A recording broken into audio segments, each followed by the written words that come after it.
हज़रात गिरामी अक़दर, मुअज़्ज़ज़ सामीन किराम,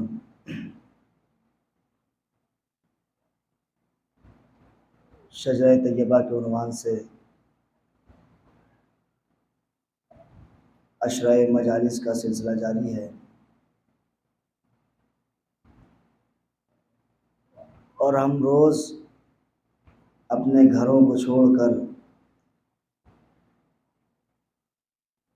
हुसैन इब्न अली के फ़र्श पर आते हैं ताकि ज़हरा को उसके लाल का पुरसा दे सकें। अज़ीज़ान मोहतरम, यूँ तो अल्लाह ने इस कायनात में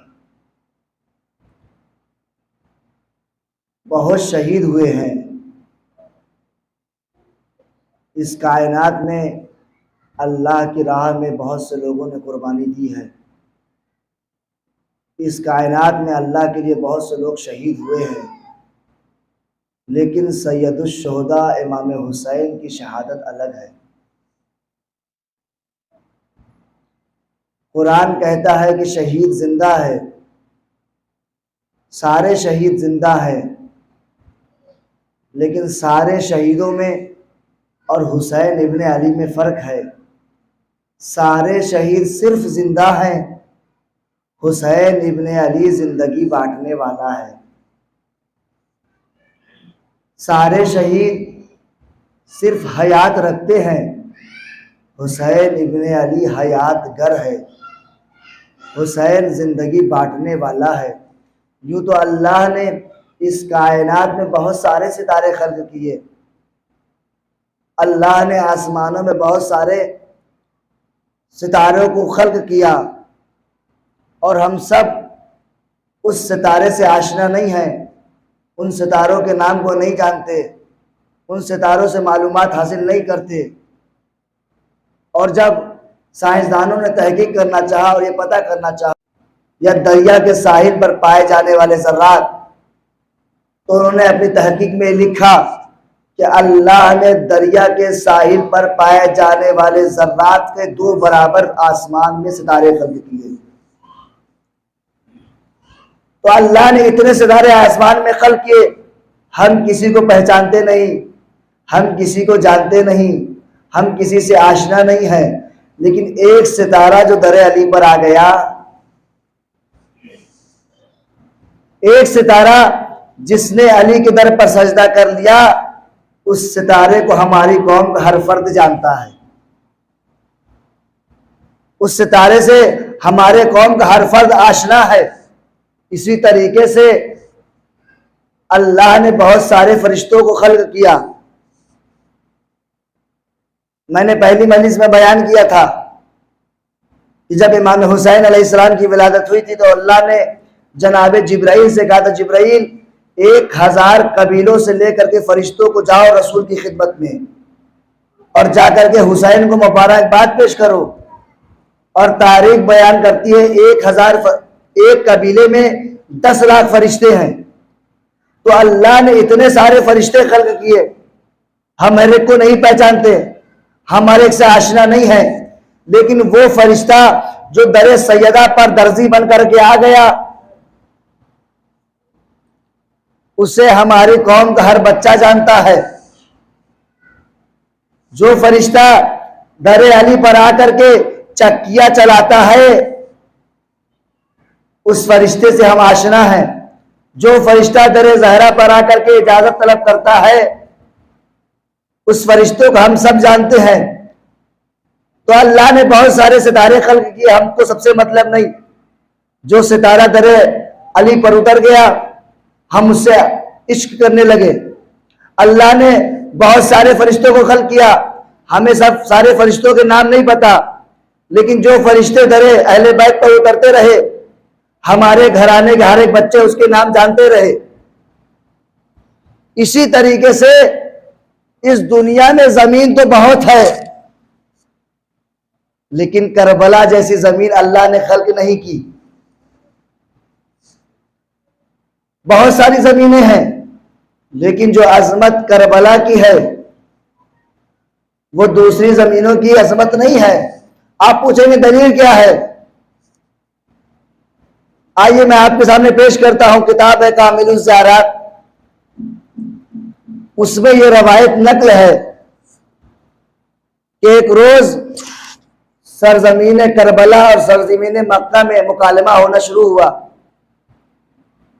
और सरजमीन मक्का फख्र मुबाहत कर रही है, मम मिसली, मेरे जैसा कौन है, वक़्त बुनिया बैतुल्लाह अला ज़हरी, मेरी पुश्त पर अल्लाह का घर है।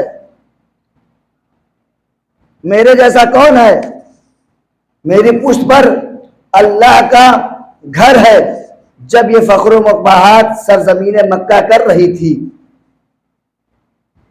एक मर्तबा अल्लाह ने सरजमीन मक्का पर वही नाजिल की, किर्री वस्तकिर्री, ऐ सरजमीन मक्का खामोश हो जाओ, ऐ सरजमीन मक्का चुप हो जाओ, खामोश हो जाओ, मा फज़ल तुके, ऐ सरजमीन मक्का मैंने तुझे फजीलत ही अता न की। उसके आगे का जुमला है कि मैंने तुझे फजीलत ही अता न की मगर ये कि एक सुई के बराबर कि उस सुई को दरिया में डुबोया जाए और उस सुई को बाहर निकाला जाए, तो उस सुई के नोक पर जो आपका कतरा आएगा, उस कतरे के बराबर मैंने तुझे फजीलत दी है और उस दरिया के मुकाबले मैंने करबला को फजीलत दी है। अजमत करबला समझिएगा इज़ान मोहतरम। लिहाजा हमने तुम्हें इस सुई के नोक पर पाए जाने वाले कतरे के बराबर फजीलत दी है। कुदरत ने यहीं पे खामोश नहीं हुई, आगे फिर वही किया, ऐ सरजमीन मक्का, अगर सरजमीन करबला को खल्क करना ना होता तो ऐ सरजमीन मक्का मैं तुझे खल्क ही ना करता। अगर सरजमीन करबला को खल्क करना ना होता तो ऐ सरजमीन मक्का मैं तुझे फजीलत ही अता ना करता। और उसके आगे अल्लाह ने कहा, ऐ सरजमीन मक्का, अगर उस शख्सियत को कि जिसको करबला ने अपनी आगोश में लिया, अगर वारिसे करबला को खल्क करना ना होता तो मैं तुझे खल्क ही ना करता। मैं तुझे खल्क ही नहीं करता। ये फजीलत है करबला की, ये फजीलत है उस जमीन की जहां पर हुसैन का खून बहा है। इसीलिए इस सरजमीन को जन्नत का टुकड़ा कहा जाता है। इसीलिए इस जमीन पर हजारों मलाइका तवाफ करने के लिए आया करते हैं। जब किसी शायर ने इस रवायत को देखा तो उसने अपने अल्फाज में बयान किया, ये कहा मक्के ने क्या है हज के मनासिक अजहर, कहा मक्के ने क्या है हज के मनासिक अजहर, करबला बोली मनासिक है मेरे दी गए तर। कहा मक्के ने के हर सिमत से हाजी आकर कंकरी मार के जाते हैं यहाँ शैता पर। करबला बोली भटकता नहीं मुझ में कोई शैतान कदम रख नहीं सकता मुझ में। एक सलावत पढ़ने पर मोहम्मद व आले मोहम्मद।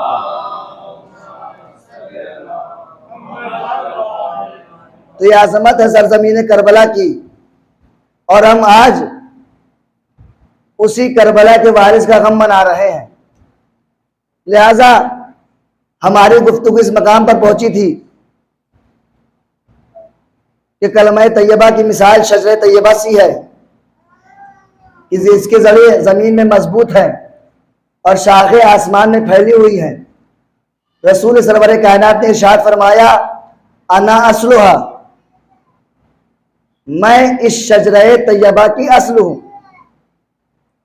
उसके आगे रसूल ने इरशाद फरमाया, व अलीजुन फरउहा, अली इस शजरे तैयबा का तना है, अली इस शजरे तैयबा की जड़ है, जिस्म है। फिर आगे बढ़ के कहा, वल अइम्मतु अहसानुहा, और अइम्मा अहले बैत अलैहिमुस्सलातु वस्सलाम इस शजरे तैयबा की दरख्त है, शाखे हैं, यानी इस दरख्त की शाखे हैं इमाम मोहम्मद बाकिर अलैहिस्सलाम।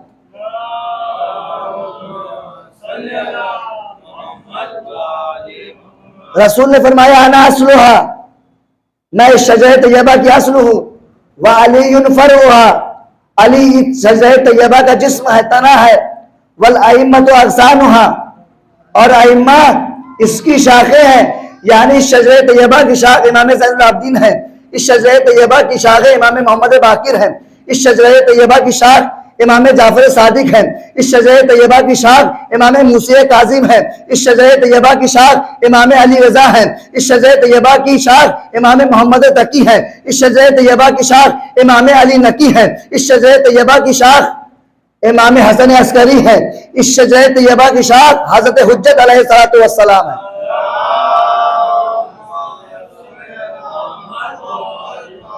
वल अइम्मतु अगसानुहा, और इस शजर तैयबा की शाखें अइम्मा अलैहिस्सलातु वस्सलाम है। कितने करीम इब्ने करीम है ये कि इन्होंने इस पाकीज़ा निजाम में भी हमको फरामोश नहीं किया, हमको अपने से जुदा नहीं किया, हमको अपने से दूर नहीं किया, बल्कि रवायत में आगे बढ़ के फिक्रा है कि जब कोई हमारे चाहने वालों के घर में किसी बच्चे की विलादत होती है, फतबर्रको वरकतन मिनहा, तो उस शजरे तैयबा में एक पत्ती का इजाफा हो जाता है। तवज्जो रखिएगा इज़ान मोहतरम, जब हमारे किसी चाहने वाले की यहाँ कोई बच्चा पैदा होता है तो उस शजर में एक पत्ती का इजाफा हो जाता है, और जब हमारा चाहने वाला कोई इस दुनिया से जाता है तो एक पत्ता उस शजर से कम हो जाता है। यानी रसूल ने फरमाया हम सब उस शजर का एक हिस्सा है। कितने करीम इब्ने करीम है, कहा तहारत, कहा हम जैसे गुनहगार, लेकिन तहारत वालों ने हम जैसे गुनहगारों को अपने साथ रखा। लिहाजा हम सब एक एक करके उस शजर तैयबा की पत्ते हैं। अच्छा, और आगे बढ़ते हैं। मैं आपसे पूछूं कि आखिर इन पत्तों को एनर्जी कहां से मिलती है? शाख से मिलती है, जड़ से मिलती है? जड़ से मिलती है, तो क्या जड़ से डायरेक्ट मिलती है या शाख के वसीले से मिलती है? तवज्जो चाहता है जाने मोहतरम, आखिर इन पत्तों को एनर्जी कहां से मिलती है? क्या डायरेक्ट जड़ से पत्ता लेता है एनर्जी या शाखों के जरिए लेता है? आप सब यही कहेंगे एनर्जी लेता है तो शाखों के जरिए से। अब अगर कोई पत्ता ये कहे हम तो वसीले के कायल नहीं है, हम शाख से एनर्जी नहीं लेंगे,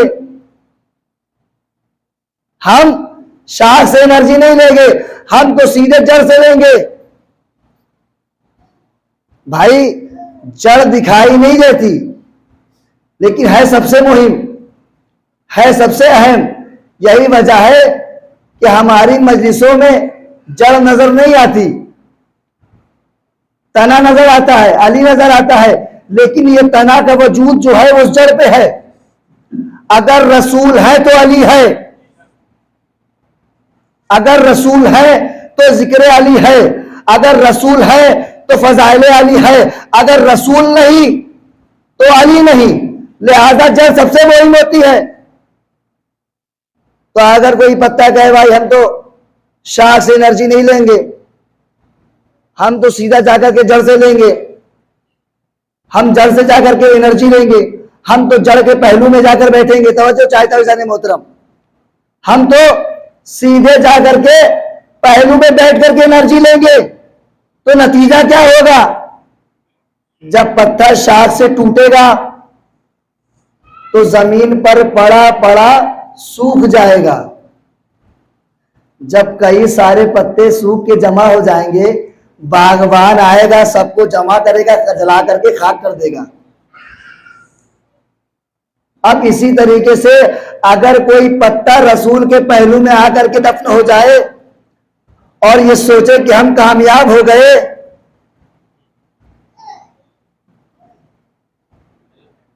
तो अल्लाह के फरिश्ते ऐसे लोगों को निकालेंगे और जहन्नम के आतिश के हवाले कर देंगे। लिहाजा ये अहले बैत है, इनसे मुतमस्सिक जो भी रहा वो इस दुनिया में भी कामयाब रहा और मरने के बाद आखिरत में भी कामयाब रहा। तो बात यहां तक पहुंची थी कल कि अली काबे में पैदा हुए। लोगों ने एतराज किया, बाज लोगों ने एतराज किया कि अली का मुकद्दर था कि अली काबे में पैदा हो गए। लिहाजा मैं तमाम बातों को छोड़ते हुए आगे बढ़ना चाहता हूं। अच्छा, ये तो फजीलत है मौलाए कायनात की, ये शरफ है मौलाए कायनात के काबे में पैदा हुए। लेकिन जो हमसरे अली है, जो ज़ौजाए अली है, वो भी शजरे तैयबा का हिस्सा है। लिहाजा जिस तरीके से अली के फजाइल दुनिया के सामने आए, बीवी के फजाइल इस तरीके से दुनिया के सामने नहीं आए। क्यों? इसलिए कि बीवी मस्तूर थी, हुजरे में रहने वाली थी। लिहाजा क्योंकि अली मैदान में जा रहे हैं, बाजार में जा रहे हैं, मस्जिद में जा रहे हैं, अंगूठी सदका कर रहे हैं, लिहाजा जैसे फजाइल अली के बयान हो गए वैसे सैयदा के बयान नहीं हो सके। रसूल ने एक हदीस बयान की और सारी कायनात उस हदीस में जमा कर दी। रसूल ने क्या फरमाया? लौला अली लम यकुन फातिमा कुफुन। आए अली, अगर तुम ना होते तो जहरा का कोई कुफु ना होता। तवज्जो चाहता है जाने मोहतरम, जब अली ने काबे से लेकर के अपनी फजाइल को अपनी बुलंदी तक पहुंचाया है, मस्जिद तक, जब अली इस तमाम फजाइल की मंजिलों को तय करते हुए आगे बढ़ा है, तमाम फजाइल को बयान कर दिए, अब रसूल ने क्या कहा? अली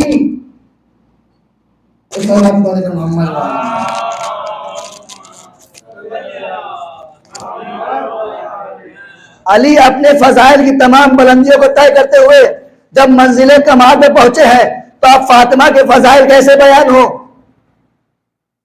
तो रसूल ने एक हदीस कह दी कि ऐ लोगों, फातिमा का कोई कफू ना होता, फातिमा का कोई हमसर ना होता, अगर अली ना होता तो जो फजाइल अली के है, जो कमालात अली के है, जिस बुलंदी पर अली है, उस बुलंदी पर जहरा है। तवज्जो रखिएगा। आप हदीसों में सुनते हैं, ज़ियारत में पढ़ते हैं, अशहदु अन्नका कुंता नूरन फी इस्लामी शामिखा। इमाम हुसैन की ज़ियारत है। आप सब ये कहते हैं कि हम गवाही देते हैं कि आपका नूर असलाब ताहिरा से अरहाम मुताहिरा तक मुंतकिल हुआ, लेकिन शहजादी के बारे में कहीं नहीं आया, शहजादी के किसी ज़ियारत में नहीं आया। क्यों? क्योंकि पाकीज़ा शहजादी है। अब जब अली का एहतमाम इतना किया कि काबे में पैदा किया, तो ज़ौजाए अली का भी वही एहतराम होना चाहिए, वही रुतबा होना चाहिए। अली को भेजा अपने घर में, अब जब फातिमा को देना हुआ तो अपने हबीब को अपने पास बुलवा लिया। फातिमा को देना हुआ तो अपने पास बुलवा लिया। वहां पहुंचने के बाद अल्लाह ने एक सेब रसूल को अता किया, जिस सेब के सदके में शहजादी इस दुनिया में आई। और शहजादी की अजमत के लिए बस मैं एक रवायत नकल कर दूं, उसके बाद मैं आगे बढ़ जाऊंगा। एक सलवात पढ़ दे बर मोहम्मद व आल मोहम्मद।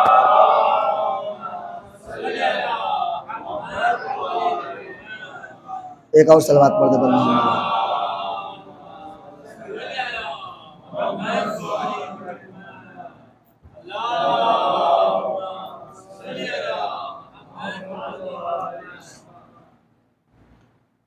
बस एक रवायत नकल करूं कि शहजादी का अजमत क्या है, शहजादी का मर्तबा क्या है। अल्लाह को पसंद नहीं है कि कभी शहजादी की दिल आजारी हो। अल्लाह पसंद नहीं करता कि अपनी कनीज़े खास कि कभी रंजीदा हो। तारीख बयान करती है, एक रवायत है कि बनी हाशिम की एक औरत को गिरफ्तार किया गया जिसने चोरी किया था, और उसका नाम शहजादी के नाम पर था। रसूल के सामने पेश किया गया, या रसूल अल्लाह, इसने चोरी की है, जुर्म साबित है। कुछ बड़े लोगों ने रसूल की खिदमत में पेश होकर के उसकी सिफारिश करना चाहिए, या रसूल अल्लाह इसे माफ़ कर दीजिए, हम सिफारिश करते हैं। रसूल ने एक फैसला कुन जुमला कहा, लोगों, मैं अमीन बना करके भेजा गया हूं, मैं सादिक बना करके भेजा गया हूं। अगर इस मकाम पर मेरी बेटी फातिमा भी होती तो मैं उस पर भी हद जारी करता। तवज्जो रखिएगा जाने मोहतरम, अगर इसकी जगह मेरी बेटी फातिमा भी होती तो मैं हद जारी करता। रसूल ने मिसाल दी है, हकीकत नहीं है, एक मिसाल दी है कि अगर इसकी जगह मेरी बेटी भी होती तो मैं उसके भी हाथ कटवा देता। अब जब ये मिसाल मदीने में फैली है, शहजादी को खबर मिली, शहजादी का दिल बैठ गया। भाई कुछ भी हो, मिसाल तो दी गई, शहजादी को इस काम से मंसूब तो किया गया, शहजादी का दिल बैठ गया। अल्लाह को शहजादी का दिल बैठा हुआ देखा ना गया। कुरान में आयत भेज दी, ऐ मोहम्मद अगर तुमने शिर्क किया तो अल्लाह तुम्हारे सारे नामाए अमाल को हफ्त कर लेगा। ऐ मोहम्मद अगर तुमने शिर्क किया, या अल्लाह ये रसूल है तेरा भेजा हुआ पैगंबर है, ये तौहीद का दर्स दे रहा है, ये दुनिया को तौहीद बता रहा है, इससे शिर्क कहा मेरी शहजादी का दिल आजारी हुई है, लिहाजा मोहम्मद की शान में भी कह दिया अगर तुमने शिर्क किया तो तुम्हारे अमाल को हफ्त कर लिया जाएगा। अब जब मोहम्मद की मिसाल दी गई तो रसूल का दिल बैठ गया कि मेरे नाम की मिसाल दे दी गई। अल्लाह को यह भी बर्दाश्त ना हुआ कि मेरा हबीब रंजीदा हो, मेरा हबीब नाराज हो। एक मर्तबा कुरान ने कहा कि अगर इस कायनात में दो खुदा होते तो दोनों में झगड़ा हो जाता। मैं कहूंगा परवरदिगार तू पूरे कुरान में तौहीद बयान कर रहा है, ये दो खुदा का तस्करा क्यों कर रहा है? परवरदिगार कहेगा जिस तरीके से जमीन और आसमान के दरमियान दो खुदा का होना मुमकिन नहीं है, इसी तरीके से मोहम्मद का शिर्क में मुब्तला होना मुमकिन नहीं। तवज्जो रखिएगा जाने मोहतरम, जिस तरीके से जमीन और आसमान के दरमियान दो खुदा का होना मुमकिन नहीं है, इसी तरीके से मोहम्मद का शिर्क करना मुमकिन नहीं है। जिस तरीके से मोहम्मद का शिर्क करना मुमकिन नहीं है, इसी तरीके से फातिमा का किसी गुनाह में मुलव्विस हो जाना मुमकिन नहीं है।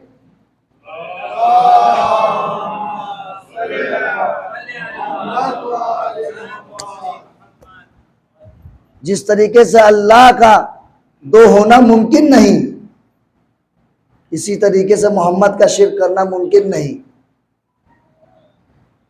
लिहाजा अल्लाह ने क्या नाज उठाए अपनी शहजादी के,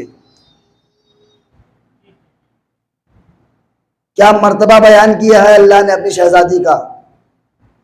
और शजरे तैयबा में आगे बढ़ते हैं। शजरे तैयबा की तना क्या है? अली है। और रसूल ने फरमाया कि ज़य्यनो मजालिसकुम बिज़िक्र अली इब्न अबी तालिब, अपनी मजलिसों को जीनत दो जिक्र अली इब्न अबी तालिब से। एक सलावत पढ़ दे पर मोहम्मद व आले मोहम्मद। तो ऐसा हो नहीं सकता कि मजलिस हो और जिक्र अली ना हो, क्योंकि रसूल ने कहा है कि मजलिस को जीनत दो। अच्छा मैं यहाँ पे एक और वजाहत कर दूं, ज़य्यनो मजालिसकुम बिज़िक्र अली इब्न अबी तालिब इबादा, अगर तुम अपनी मजलिसों को अली के जिक्र से मुज़य्यन करोगे तो यह इबादत शुमार होगी। मजलिस किसे कहते हैं? जहां कुछ लोग बैठ जाएं, जहां जैसे आप लोग इस जगह पर बैठे हैं तो इसको कह रहा है मजलिस। जरूरी नहीं है कि जहां पे 500 का मजमा हो वही मजलिस कहलाए, जरूरी नहीं है कि जहां 200 का मजमा हो वही मजलिस कहलाए, जरूरी नहीं है कि जहां 150 लोगों का मजमा हो वही मजलिस कहलाए। लिहाजा अगर हम और आप अपने घरों में बैठ के आपस में भी अली के फजाइल बयान करना शुरू करते तो अल्लाह उस फजाइल के बदले में तुम्हारे नामे अमाल में सवाब लिख देगा। एक सलावत पढ़ दे पर मोहम्मद व आले मोहम्मद। तो मौलाए कायनात की एक हदीस है, मौलाए कायनात के बारे में रसूलुल्लाह ने इरशाद फरमाया कि अना मदीनतुल इल्म व अलीयुन बाबुहा, मैं शहर इल्म हूं और अली इसका दरवाजा है। जब रसूल ने यह हदीस इरशाद फरमाई तो बहुत से लोगों ने अपनी जाली हदीस गढ़ना शुरू कर दिया। अली दरवाज़ा तो कोई उसकी छत बन गया, अली दरवाज़ा तो कोई उसकी दीवार बन गया। मुख्तलिफ हदीसें जाली होना शुरू हो गई और मौलाए कायनात ने बड़े फख्र से कहा कि जब भी जिब्राईल रसूल के पास आता है तो अगर जिब्राईल रसूल के पास एक मर्तबा आता है तो मेरे पास 2 मर्तबा आता है। लोगों ने पूछा या अली ये कैसे मुमकिन है कि रसूल के पास एक बार आए, आपके पास 2 बार आए? कहा तुमने रसूल की हदीस नहीं सुना, अना मदीनतुल इल्म व अलीयुन बाबुहा, मैं शहर इल्म हूँ, अली उसका दरवाजा है। अगर शहर इल्म में दाखिल होना है तो दरवाजे से जाना पड़ेगा। जबरील जब रसूल के पास आता है तो मेरे साथ होकर के जाता है, जबरील जब रसूल से बाहर जाता है तो मेरे पास से होकर के जाता है। तो ये फजीलत मुझे है कि रसूल के पास एक बार आया, मेरे पास 2 बार आया। अच्छा, 5 लोगों ने एतराज कर दिया ये हदीसें तो सिर्फ शिया लोगों ने अली के फजाइल में खुद कर दी हैं, और उनके नुक्ते नजर से यह है कि अली शहर इल्म है, अली इसका दरवाजा। ये इनका बनाई हुई हदीस है। भाई मैं नहीं कह रहा, आपके बुजुर्ग लोगों ने भी कहा है, आपके बुजुर्गों ने भी इस हदीस को नकल की है। तारीख बयान करती है, मुहर्रम का जमाना है, खलीफा दोम का जमाना था। खलीफा दोम मस्जिद में दाखिल हुआ नमाज पढ़ने के लिए, तो क्या देखा, कोई इंसान है जो जनाना लिबास पहना हुआ मस्जिद में सो रहा है। अपने गुलाम को हुक्म दिया इसको जगाओ, वक्त नमाज है, सो रहा है। गुलाम पहुंचा, जगाया, हिलाया। अब जब उसे पलटा तो क्या देखा, ये जिंदा नहीं मुर्दा है, ये जिंदा नहीं मर चुका है। अब ये सवाल पैदा हुआ कि कत्ल किसने किया, ये जनाजा यहां पर कैसे आ गया। अब कुछ समझ में ना आया तो कहा उसको बुलाओ जो मुश्किल कुशा है, उसको बुलाओ जो मुश्किल कुशा है।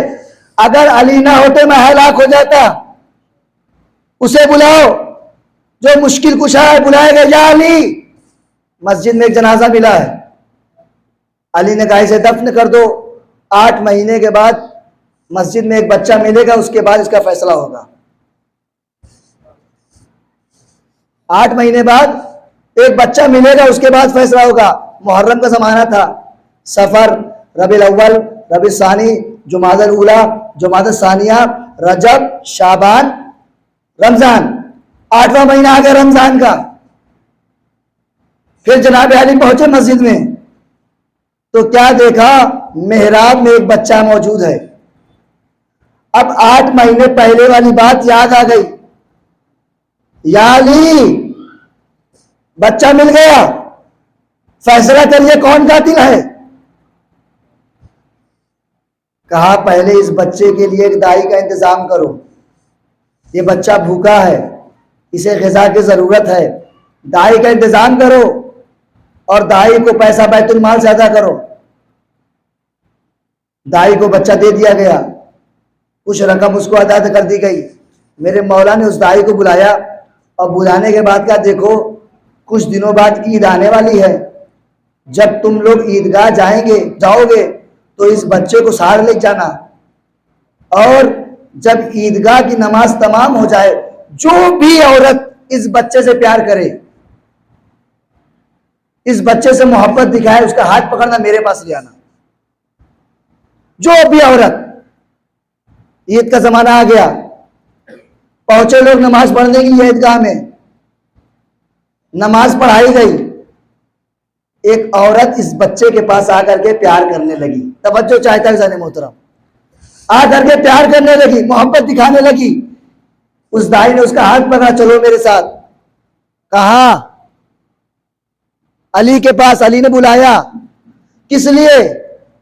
कहा मुझे नहीं मालूम, अली ने बुलाया, चलो। कहा ठीक है चलती हूँ, रास्ते में मेरा घर है, जरा घर से हो लेते हैं फिर चलते हैं। दाई को लेकर के अपने घर पहुंची। जो कुछ भी उसके घर में था, जेवर, चांदी, सोना, सिक्का, पैसा, जो कुछ भी था, जल्दी जल्दी जमा किया और जमा करने के बाद उस खातून के हाथ में ला करके रख दिया। कहा देखो ये पैसा लो, तुम्हारा हुआ, ये सिक्का, ये सोना, ये जेवर तुम्हारे हैं, बस इतना कर दो, जाकर अली से कह देना कोई मिलने नहीं आया। तवज्जो चाहता है जाने मोहतरम, जाके अली से कह देना कोई औरत से प्यार करने नहीं आई। किससे कहना? कि जो गैब का इल्म रखता है, जिसके पास इल्म किताब है, उससे कह रही है कि जाके कह देना उसके सामने कि कोई प्यार करने नहीं आया। अच्छा सोना देख करके अच्छे अच्छे मर्द का ईमान डामाडोल हो जाए। वो ठहरी औरत जेवर, सोना, चांदी देखकर ईमान डगमगा गया और जाने से पहले उस खातून ने कहा बकरीद की नमाज में भी आना, अगर और दान दौलत चाहिए तो। कहा ठीक है लेके चली। वापस पहुंची, अली ने बुलाया, क्या हुआ? कहा या अली, कोई औरत इस बच्चे से प्यार करने आई ही नहीं। अब जब उसने फिक्रा कहा, मेरे मौला ने कहा ठीक है कोई औरत तुमसे मिलने नहीं आई, तो फिर इतने जेवर, इतने चांदी के सिक्के, इतने सोने के सिक्के, इतने मालो दौलत तुम्हारे पास आई कहां से? समझदार थी, हाथों को जोड़ लिया, या अली गलती हो गई। अकलमंद थी, हाथों को जोड़ लिया, या अली गलती हो गई। कितने करीम इब्ने करीम है, अंदाजा लगाइए, हाथों को जोड़ लिया, या अली माफ कर दीजिए, गलती हो गई। गलती हो गई कहा हाँ या अली गलती हो गई, अभी जाता हूं उस पकड़ को लेकर, अभी जाती हूं उस औरत को पकड़ करके लाती हूं। मेरे मौला ने कहा वो इतनी बेवकूफ नहीं है कि तुम्हें अपना घर दिखा दे और उस मकाम पर रहने चली जाए। कहा ये हो सकता है। एक मरतबा मेरे मौला कहता है कि तुमसे कुछ और वादा वईद हुआ है, तुमसे कुछ और वादा हुआ है। कहा अली वादा तो हुआ है। कहा वादा किया? कहा हाँ वादा किया है। अली ने कहा ठीक है आपकी गड़बड़ मत करना, इस बार माफ कर दे रहा हूं। भाई अपने अंदाज में बयान कर रहा हूं कि आपकी गड़बड़ मत करना, आपकी उसे लेके आना। आ गया बकरीद का जमाना, पहुंचे लोग नमाज पढ़ने के लिए, ईदगाह में नमाज तमाम हुई, दोबारा वो औरत पहुंची उस दाई के पास और बच्चे को प्यार करने लगी। जब बच्चे को प्यार करने लगी तो एक मर्तबा इस दाई ने उसका हाथ पकड़ा और कहा चलो मेरे साथ। उसने कहा तुमसे वादा हुआ था, और मालो दौलत चाहिए कि नहीं चाहिए, और जेवरात चाहिए कि नहीं चाहिए, और दिरहम और दीनार चाहिए कि नहीं चाहिए। हाथों को जोड़ लिया, बीवी तुम अपना जेवर अपने पास रखो, वो तो अली इब्ने अबी तालिब था कि माफ कर दिया, वक्त का खलीफा होता तो मैं यहां जिंदा ना रहती।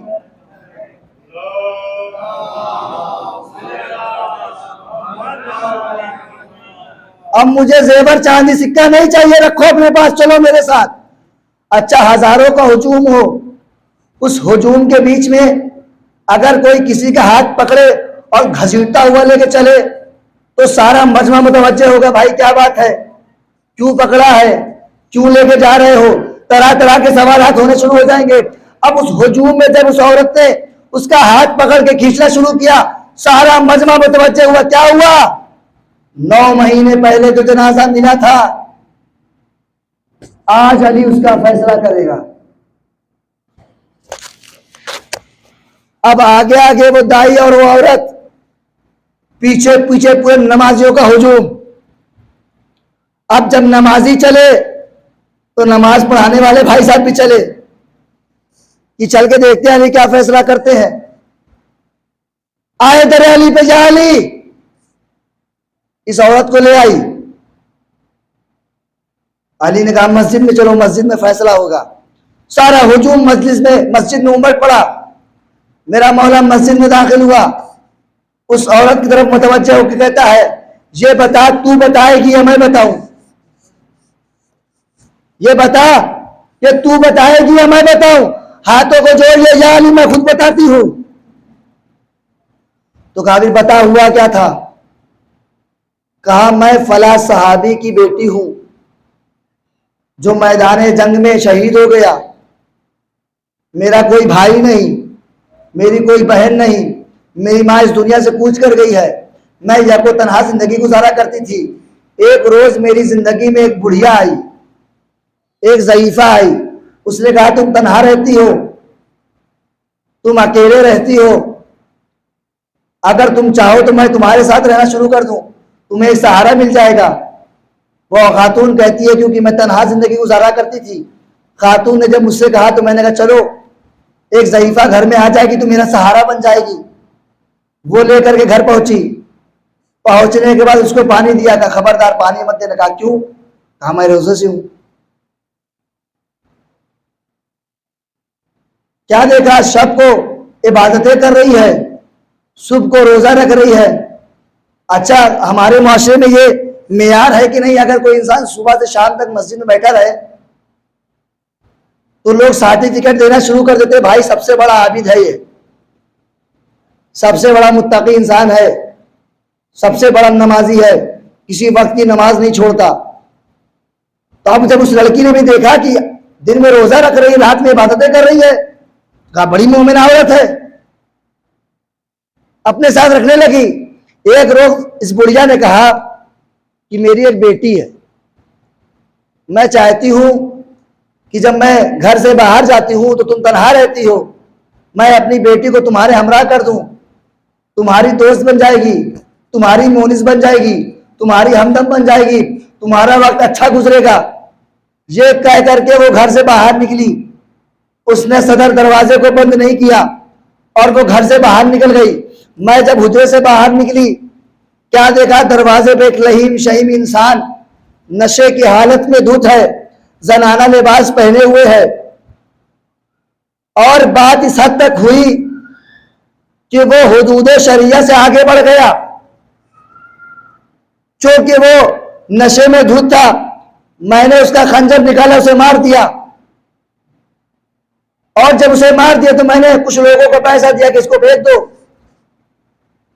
तो उन लोगों ने उठा के मस्जिद में जनाजे को डाल दिया। अब नतीजा यह हुआ कि उसके बदले में मैं हामिला हो गई, मेरे शिकम में बच्चा आ गया। मैंने चाहा इस बच्चे को मार दूं, लेकिन ममता ने मारने नहीं दिया। मैंने चाहा कि बच्चा पैदा हो जाएगा तो मार दूंगी। जब बच्चा पैदा हो गया, मैंने चाहा कि इसका गला दबा दूं, लेकिन मेरी माँ की ममता ने मुझे काम करने से रोक दिया। तो मेरे जहनों में वो बात याद आई कि आपने कहा था कि मस्जिद में बच्चा मिलेगा तो फैसला होगा। मैंने कहा क्यों ना मस्जिद में रख दिया जाए। अली के दहन से निकला हुआ हर फिक्रा सच्चा होता है, लिहाजा मैंने मस्जिद में डाल दिया। अभी ये सारे वाकयात वो सुना ही रही थी कि उन मजमों के हुजूम से वक्त का खलीफा अपने मकाम से खड़ा हुआ। खड़ा होते ही अपने दोनों हाथों से अपने दोनों कानों को पकड़ा और कसम खा के कहता है, कसम खुदा की, मैंने अपने इन्हीं कानों से रसूल को ये कहते हुए सुना था, अना मदीनतुल इल्म व अलीयुल बाबुहा।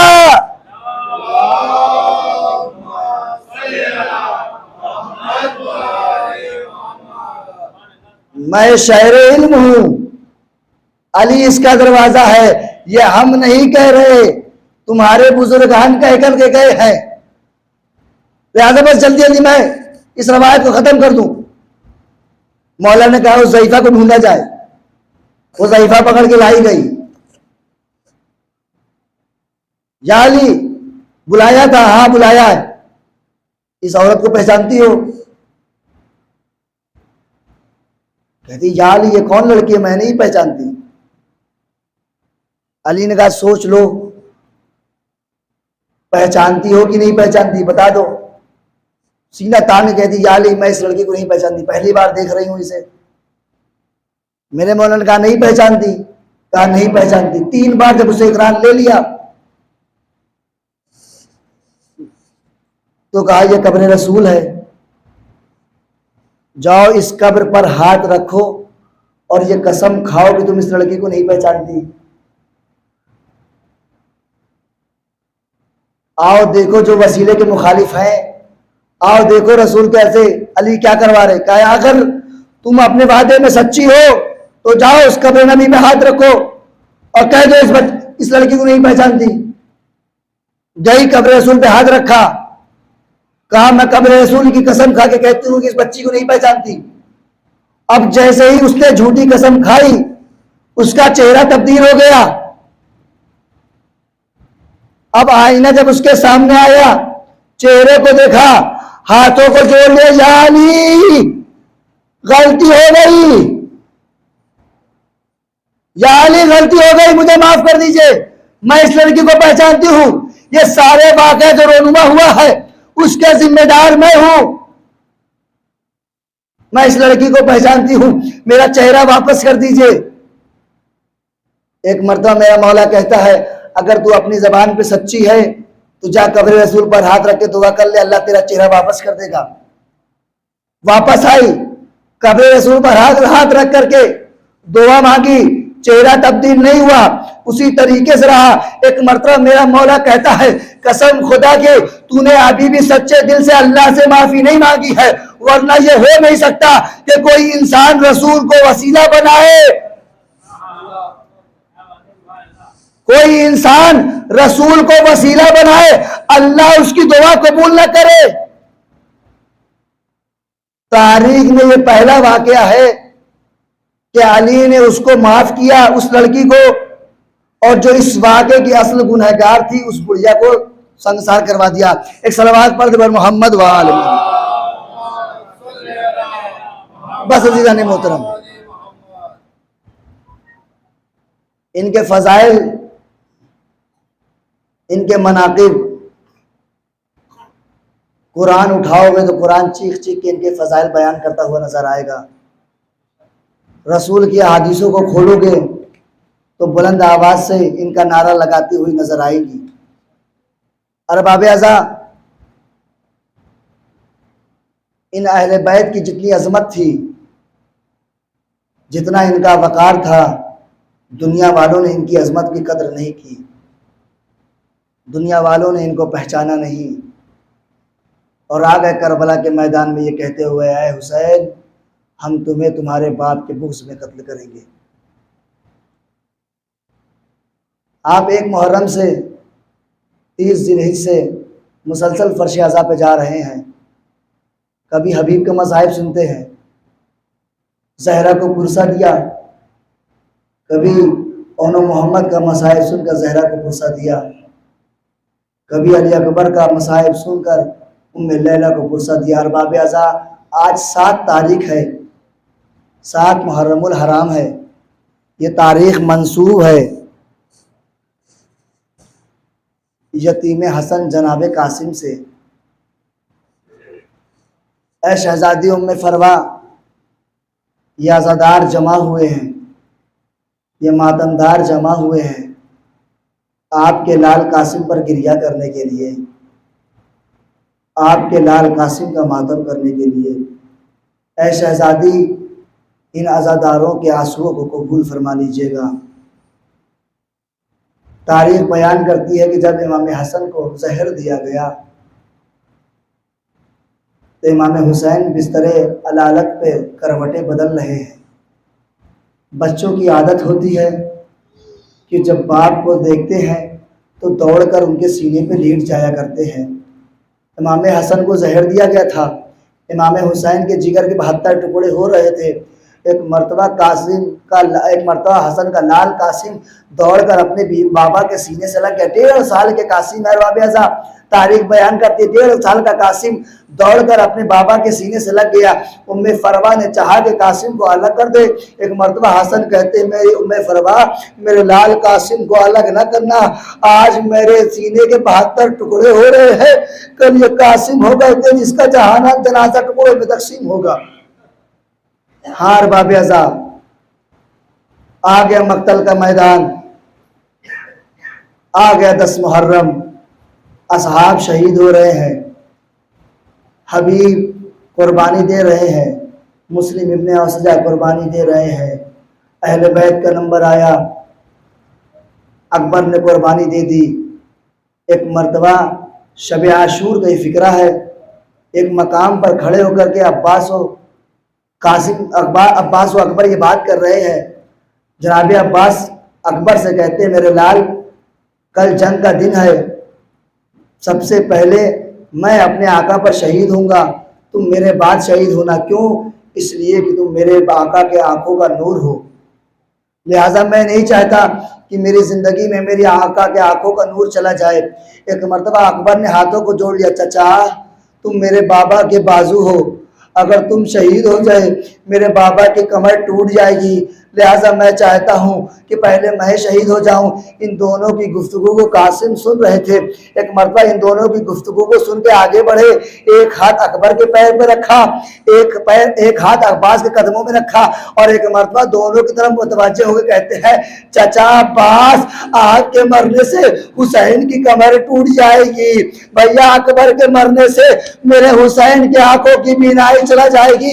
ऐ भैया, ऐ चचा, मैं यतीम कासिम हूँ, अरे मेरे मरने से ना हुसैन की बीनाई जाएगी ना हुसैन के कमर टूटेगी। इस मंजर को हुसैन ने देखा, बढ़ के कासिम को गले से लगाया, कासिम ऐसा ना कहो, ऐ मेरे कासिम तुम मेरे भैया की निशानी हो।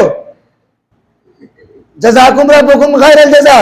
उम्मे फरवा को उनके लाल का पुरसा दे दीजिए। अरबाब ऐसा मुहर्रम बहुत तेजी से हमारे दरमियान से गुजर रहा है, जितना हो सके हुसैन पर गिरिया कर लीजिए, जितना हो सके 72 शोधा पे गिरिया कर लीजिए।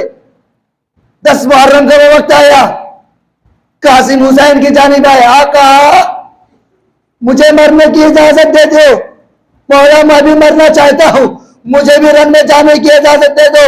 एक मर्तबा हुसैन कहते, कासिम तुम तो मेरे भैया की निशानी हो, तुम मेरे भैया की अलामत हो, मैं तुम्हें मरने की इजाजत कैसे दे दूं। कासिम वापस आ गए, दोबारा गए, चचा मरने की इजाजत दे दो।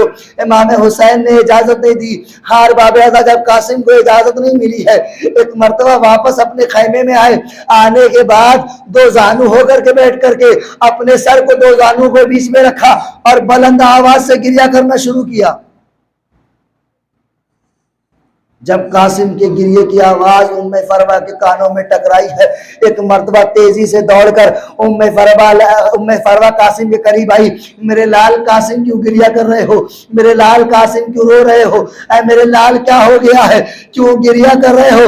हाथों को जोड़ा, कहा अम्मा मैं आका हुसैन के पास जाता हूँ, मुझे मरने की इजाजत दे दो। लेकिन आए अम्मा, चचा कहते हो तुम मेरे भैया की निशानी हो, मैं तुझे मरने की इजाजत नहीं दे सकता।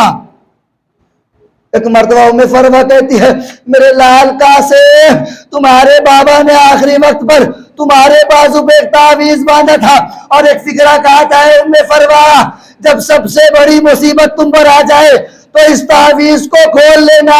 ऐ कासिम आज से बढ़ करके मुसीबत नहीं हो सकती, ज़हरा का लाल नरगे आदा में गिर चुका है। जज़ाकुम रब्बुकुम खैरल जज़ा। दिल खोल करके हुसैन पर मातम कर लीजिए। अरबाब ऐसा रोने में बुखल न कीजिएगा। शहजादी कहती है, मेरे लाल पर इस तरीके से गिरिया करो जैसे एक ज़ईफ माँ अपने जवान पर गिरिया करती है।